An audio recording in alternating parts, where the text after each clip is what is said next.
Thank you all for coming today. I mean, and you guys know if you've been coming for a while, it's hit or miss. Sometimes we have 10 people, sometimes we have 100 people, right? So it just depends on the day. But I think yesterday was senior day, so that probably had some bearing on today. I will tell you this, though.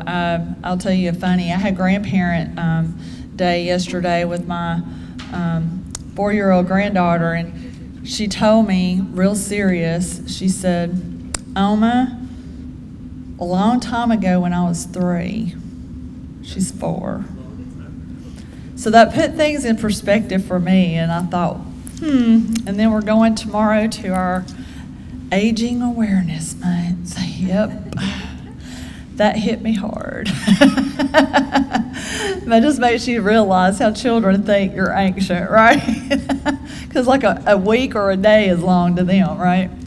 So thank you all for coming. I'm Ellen Hurst. I am the director of the Alabama Cares program at East Alabama Planning Commission's Area Agency on Aging. I know that's a big mouthful, but you know, if you work for the government, they're all about acronyms, right?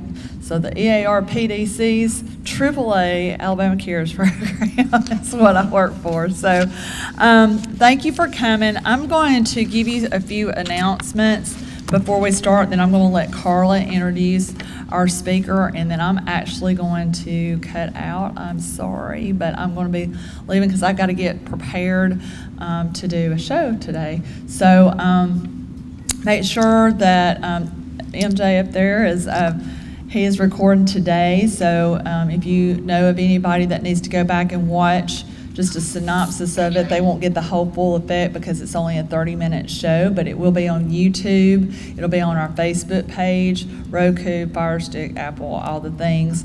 But it's going to be like down to a 30-minute show, and it'll show 3 days a week until our next event. Our next event is October 21st, I think. Make sure you check your calendars. And it's Cancer Awareness Month. And then November, we have Caregivers Month. And December, we have Holiday Wellness.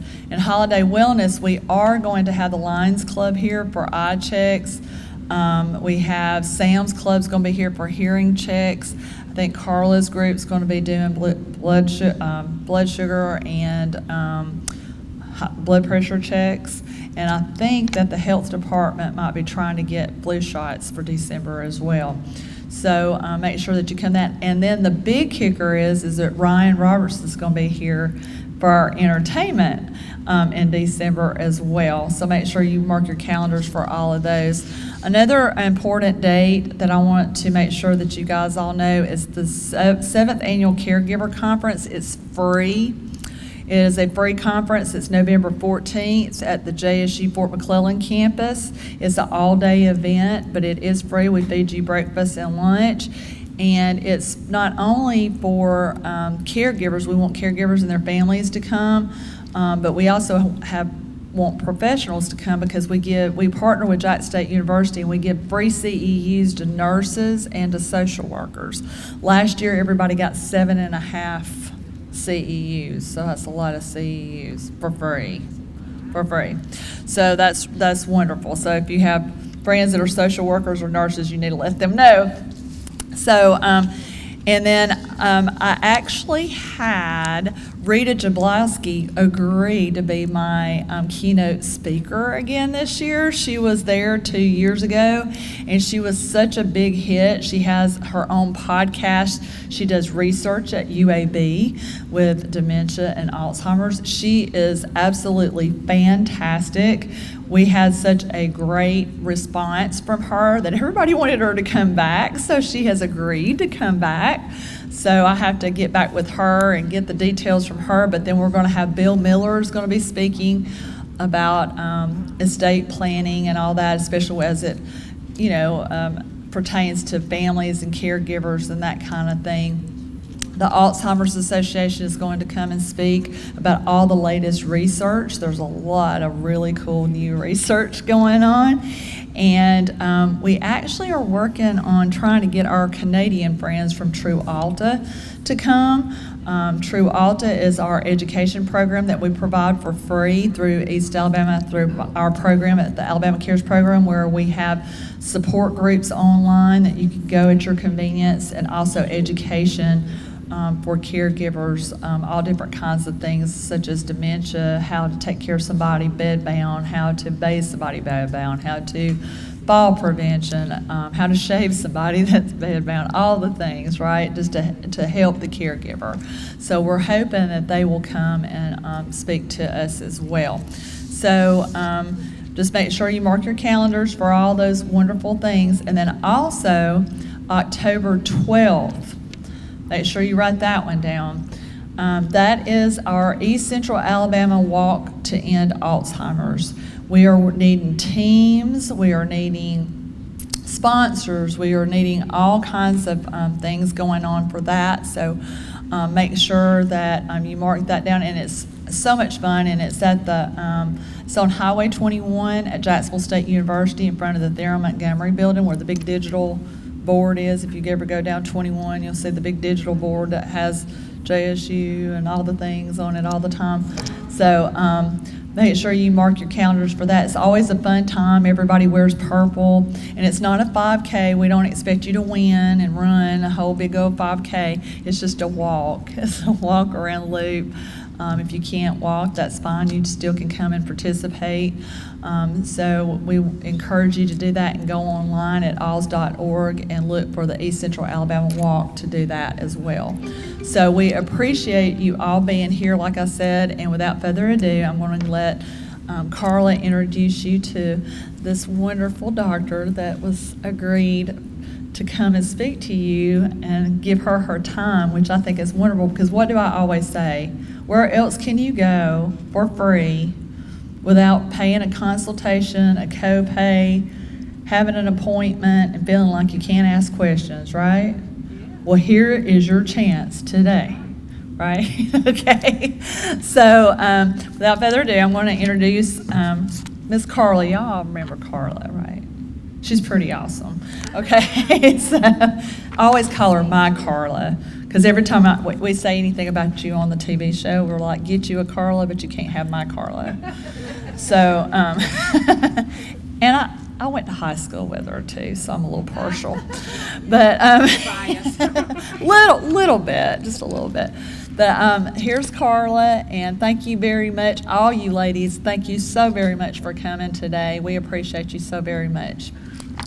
But I would like to introduce our medical director, and what I mean by that is we are Oxford Health Systems paramedics. We're an ambulance service for the city of Oxford, but we're also a healthcare authority. Dr. Parks is our medical director, and what that means is if we get into a situation on a call where we need some advice, or we need to give more of a medication than what we're allowed to by protocol, we can call Dr. Parks, and she can either approve that for us or she can tell us to give something else or whatever. She's just somebody, she's our contact. She has been a medical doctor in internal medicine and emergency medicine for 33 years. I've known Dr. Parks several years. I knew her from the ER when she worked at RMC. I think you'll really enjoy what she has to say. She's going to speak on a healthier you, and also I believe she's going to give us a little bit of insight on a clinic that we're opening up here in Oxford, and there's a lot of new things coming. So I'm going to turn it over to Dr. Parks, and again, we appreciate you, and we also appreciate the vendors that come and stick with us. So thanks y'all. Well, good morning. I know there's not a lot of people here, but there are a lot of people that are listening online, and we're going to have some fun today. We're going to talk about positive things. I don't know if many of y'all read the Bible, but I'm going to start off with a quote from Philippians 4:8. Finally, brothers and sisters, whatever is true, whatever is noble, whatever is right, whatever is pure, whatever is lovely, whatever is admirable, if anything is excellent or praiseworthy, think about such things. And that's what we're going to do today, okay? We're going to think about some positive wellness things. We're going to think about some prevention and not just disease management, okay? So, to start off, let's talk about some exercise benefits and wellness in our lives. I want y'all, whether you're sitting down or you can stand up if you want to, and if you're at home, put your arms out to the side. There you go. Put them up over your head if you can reach up over your head. Bring them forward. Now rotate your wrists and rotate them in the opposite direction. And take a deep breath and relax. Okay? That increases your heart rate and the blood flow to your heart. That's a very positive thing to do, even if you're sitting at a desk, if you're watching TV. Okay? So those are positive things that you can do for your health. All right. Now let's talk about some other things. One of the things, let me look at that, is that wellness matters. Wellness matters in your life because it improves longevity. It helps keep you moving, which is good for exercise. And it's something that all of us want to do is live longer, right? And live a very quality health span in a long-term lifestyle that you can enjoy, okay? So let's talk about some of the ways to do that. One of the ways to do that is related to exercise. Another way is related to nutrition. So what you put into your body and what you put out of your body in terms of movement, okay? Let's talk about some of the foods that we should eat and some of the foods that we should not eat. The fatty foods are not good for us necessarily, but they're parts that you must have in your diet. And so some of the fatty fish that we eat are good for us.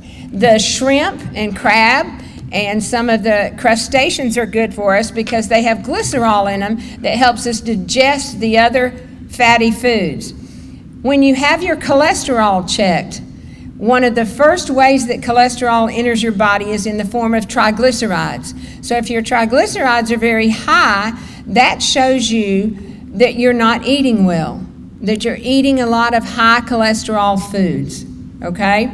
And so if that's the case, what you can do is eat some shellfish, which have a lot of glycerol in them that helps digest the cholesterol and excrete it from your body rather than build it up in your coronary arteries or in your brain or in your kidneys. And so the fatty foods are good in moderation for you. The green leafy vegetables and a lot of the vegetables and fruits that you should eat are very good for you, and you should have servings of those every day. There are some foods that are high in oxalates that we have normally thought that were very good for you, but they can cause joint pain. And these are things such as nuts, kale, spinach, and even kiwi that does have some good foods, but they can cause you joint pain if you're subject to having osteoarthritis in your joints. Some of the other foods that are very important, dark chocolate has oxalates in it that can cause you joint pain. But a little bit of dark chocolate is preferable, especially for women. It helps to smooth out the hormones in your body, and sometimes we need a little bit of chocolate. One thing it does after a meal is, have you ever wondered why they have those mints in restaurants like Olive Garden after a meal? It's because it opens up your lower esophageal sphincter and helps the food to move on through in your system so that you can begin digestion and it doesn't sit and bloat you up. So a peppermint or a chocolate one after a meal is helpful to make your food digest and move on through your system, okay? Another important aspect is when you're eating a meal, you should eat your proteins and your fruits and vegetables first and save your carbohydrates for last. And the reason for that is it begins the digestive process earlier and also empties your stomach. It also helps in glucose control if you're diabetic. It controls your sugars to eat your carbohydrates last and get your proteins in first. So that's another aspect that's helpful. The omega-3 fatty acids are in pelagic fish like mackerel or tuna, and those are very good. Salmon is a good source of omega-3s and omega-6s, and these are healthy fats for you to digest cholesterol as well. So those are good foods. Flaxseed has a number of that. Now your nuts have some of that too, but if you're prone to having joint pain, the nuts may cause you more joint pain than is worth it for the omega-3s. The whole grains, such as brown rice or wheat, or things such as tabbouleh in the Mediterranean diet, are very high in good grains for you. And they can be helpful in digestive processes as well. Another thing that I found recently, avocados are very good for you. The green tea is good for you as well. Another product, let's see the next one. And most of us are in the age group where we should have a vitamin supplement. Vitamin D, we're often deficient in. Oh, cool. Thank you. Thank you so much. Appreciate that. We're often deficient in vitamin D because we don't get out in the sun that much. And this is a very important vitamin to supplement in your diet. The Alive vitamins over 50 years old have a good source of vitamin D. This helps with bone formation and turnover. Vitamin A is healthy for skin and eyes and your immune function as well. B vitamins are very necessary for many functions, and that's why many of us get B12 shots or B12 supplements. That's important for brain health and managing stress. It also gives you energy. Vitamin C helps protect your immune system, and it very much aids in healing. D is essential for fighting infections also that we've spoken about. Vitamin E is an antioxidant. It also supports skin regeneration. Vitamin K is necessary for blood clotting. So if you take Coumadin or blood thinners like Pradaxa or Eliquis, you don't need to eat a lot of vitamin K unless it's consistently every day, because that helps block the blood thinning that is designed by those medications. You need strong bones and blood clotting, which are evident with vitamin K. Foods that are rich in vitamin B12. Well, let's talk about that. Clams, tuna, king crab, beef, fortified cereals, fortified soy milk, fortified tofu, low-fat milk, Swiss cheese, and eggs. So there are a lot of products where you can get B12, or you can take B12 daily in the form of a vitamin, or you can get injections, and we'll be offering those at the clinic. All right, this is one of my favorite products, which is called spirulina. I was at Publix, and I like those yogurt parfaits that they make up. And they have fruit in them, like berries and things on the top, and a little bit of granola on top of the fruit. And one day I was there, and they had a green one. It was green and moldy looking, and I thought, well, this is spoiled. So I talked to the lady behind the counter and said, I think this one's bad. She said, oh no, that's the new product that we're using. It's a type of blue-green algae, which is called spirulina. Spirulina is interesting. It grows in fresh water and in salt water, and it's considered a superfood because it has a lot of nutrients in it, proteins, vitamins, minerals, and antioxidants. And this is a rich source of protein, and it's got key vitamins such as B12 again. It has iron and magnesium in it, which boost energy and support muscle and overall health. You have to be careful with spirulina sometimes because it has some mercury in it, and you can't eat it every day, okay?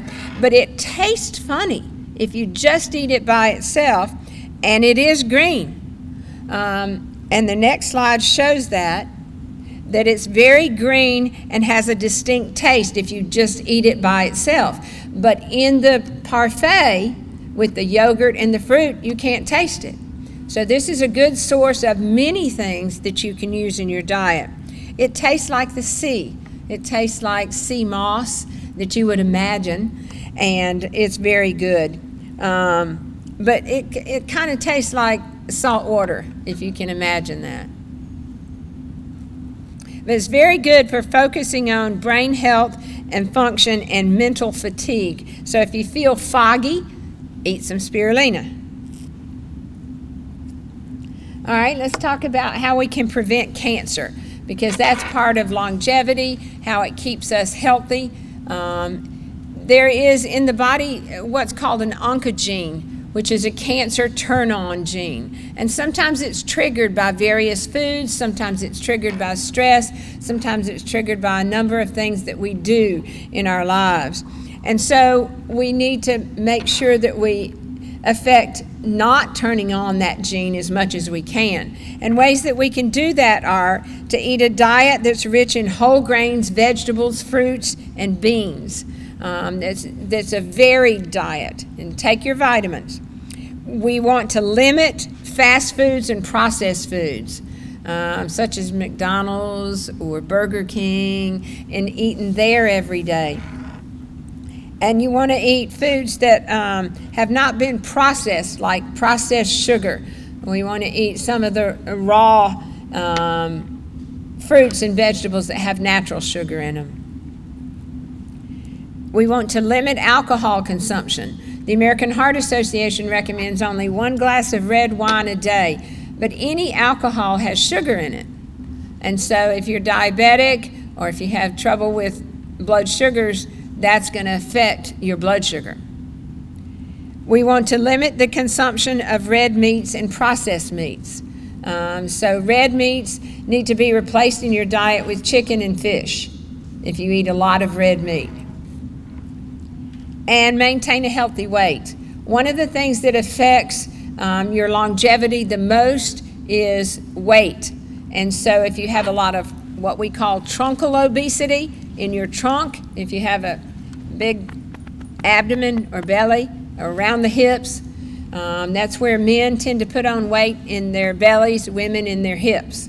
And so if there's increased weight in those areas, you have less of a lifespan than if you don't. And one of the ways to work on that is muscle strengthening and exercise.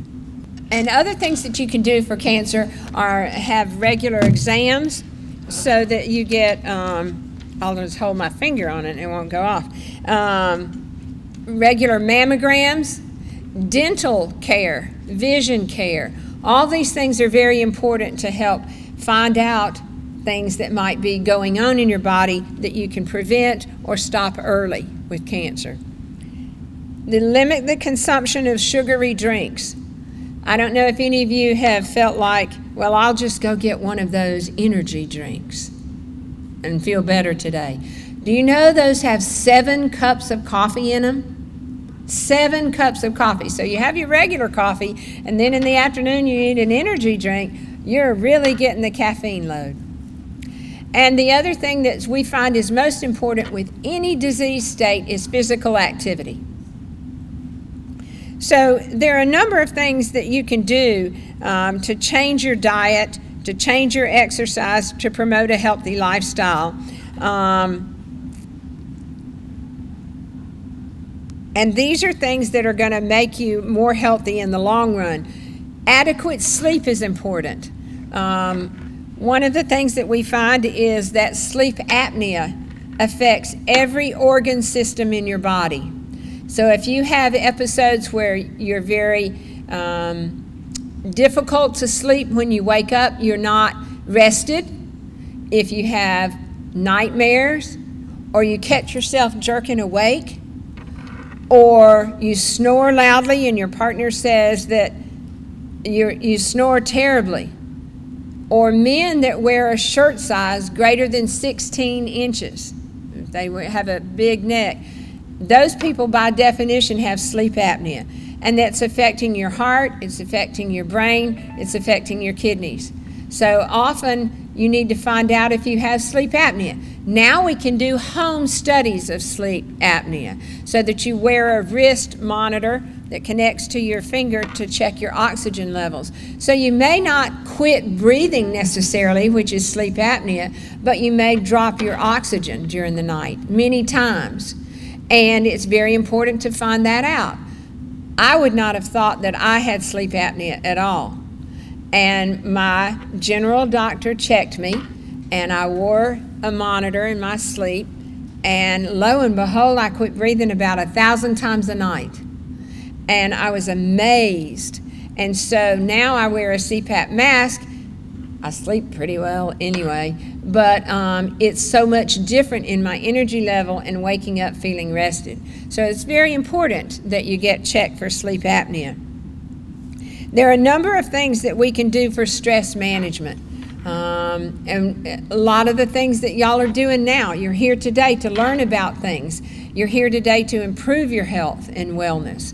And if we do a number of just walking, get out and walk around the track, get out and smell the roses, garden, do the things that make you feel good about yourself, and applaud yourself when you make changes in your health.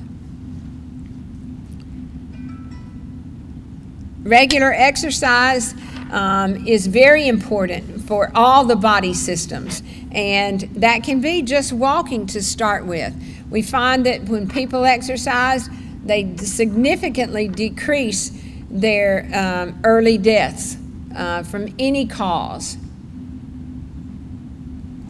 Mindfulness practices like meditation or sitting quietly. How many of us wake up first thing in the morning and grab that phone and check your messages and check to see what you're doing on Facebook or scroll through things? And those are not, screen times are not healthy for you. They should be placed later on. When you wake up, do something very calming, do something very happy for yourself, and then get into the day of looking at the computer, looking at the screen time. That's why we like to limit screen time for children, because their stimulus is just so overwhelming with all the TV, the tablets, the phones, and they don't get outside and exercise and move like in my generation. We were always outside. And so make that a happy lifestyle for yourself. Okay, well, I will keep you posted on what we do with the clinic times. You'll be able to see information on our website, which is Oxford Health Systems Primary Care. And we're going to be located again right next to the City Hall. It's 1102 Luttrell Street. We don't have the phone number from the phone company yet, but as soon as we do, we'll make sure and post it on our website. So you're welcome to join us, and if there's anything I can answer, I'll be here, and we'll help you out with that. Thank y'all for coming today, and thank you for people at home. Don't forget, our next event is going to be October the 21st here in the gym, and it's going to be Cancer Month. Instead of focusing just on breast cancer, we're going to focus on all cancer. We have two ladies that work with us in the at Oxford Paramedics that have cancer. One has ovarian cancer, and she's been fighting that for a while. It's a nasty disease. And the other has breast cancer. And they're young. They're under 50, these ladies are. And, you know, they're really good friends of mine. So we need to find a cure for cancer. I know they're talking about, Dr. Parks, you may know about the vaccine that they're trying to come out with for cancer. You know, and I think of relatives that I've lost to cancer, and, you know, I wish that would have been available before, you know, they passed. But I think everyone in here will be affected in one way or another by someone who has cancer. So try to make it out here next week. Next month on October the 21st. We'll start at 10 o'clock as usual and participate in that with us. But we appreciate you guys coming out. Again, if you'd like to have your blood pressure or blood sugar checked, stop by on your way out, and we'll do that for you. But we'll see you guys next time, and thanks again.